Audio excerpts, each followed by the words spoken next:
Hi friends, welcome to my video. In this video, we are going to see size and shape of bacteria. At first, we are going to see the size of bacteria. We all know bacteria are very small. The unit of measurement used in bacteriology is the micron or micrometer. 1 micron or micrometer is equal to 1,000th of a millimeter. Bacteria of medical importance generally measure 0.2 to 1.5 micrometer in diameter and about 3 to 5 micrometer in length.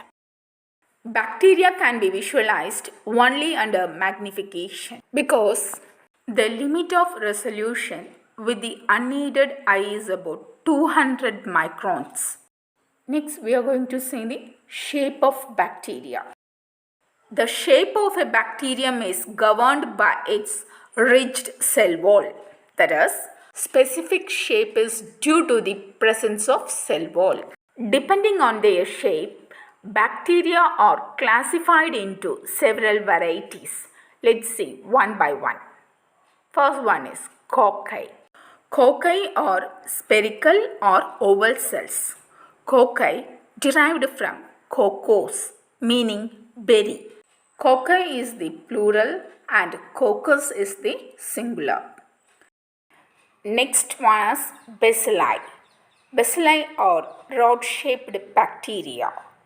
The name derived from Bacillus, meaning rod, and the singular form is Bacillus. Next, we are going to see about Vibrios. Vibrios are comma-shaped. There is curved rods and derive the name from their characteristic vibratory motility. Next, we are going to see about Spirilla. Spirilla are ridged spiral forms. Next one is Spirochetes. Spirochetes are flexuous spiral form.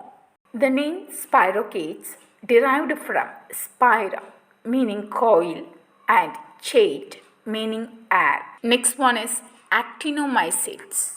Actinomycetes are branching filamentous bacteria, so called because of a fancied resemblance to the radiating rays of the sun when seen in tissue lesions.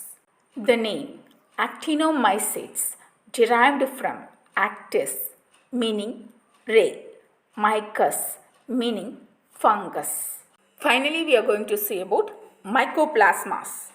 Mycoplasmas are bacteria that are cell wall deficient and hence do not possess a stable morphology.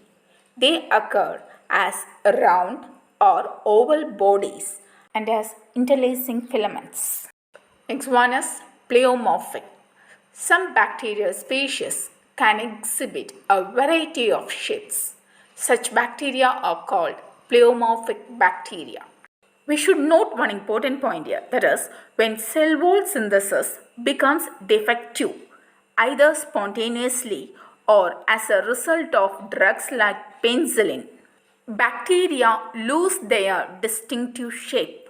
Such cells are called protoplasts, spiroplasts, or L forms. I am concluding this video here and see you soon in my next video. Thank you friends.